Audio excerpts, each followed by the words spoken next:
मोदींचे मित्र आहेत ट्रम्प, माय डिअर डोनाल्ड वगैरे आहे ना काहीतरी. ते खरं म्हणजे डोनाल्ड ट्रम्पनी मोदींच्या बाजूनं खांद्यावरती हात टाकायला पाहिजे होता, असं आमचं म्हणणं आहे.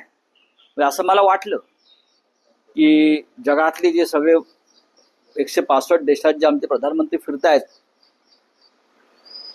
त्याच्यापैकी किती जणांनी आम्हाला उघड पाठिंबा दिला. सगळे तटस्थ आहेत, सगळे तटस्थ आहेत.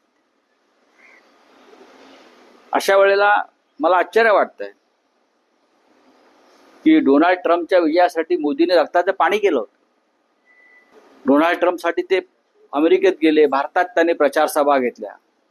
त्याच्यामुळे निदान डोनाल्ड ट्रम्प तरी ठामपणे काश्मीर प्रश्नावर मोदींच्या बाजूने उभे राहतील असं देशाला वाटलं होतं. पण डोनाल्ड ट्रम्प असं म्हणतात की माझ्यासाठी भारत आणि पाकिस्तान दोन्ही सारखेच आहेत, दोन्ही देशांशी माझे तेवढेच मित्रत्वाचे संबंध आहेत.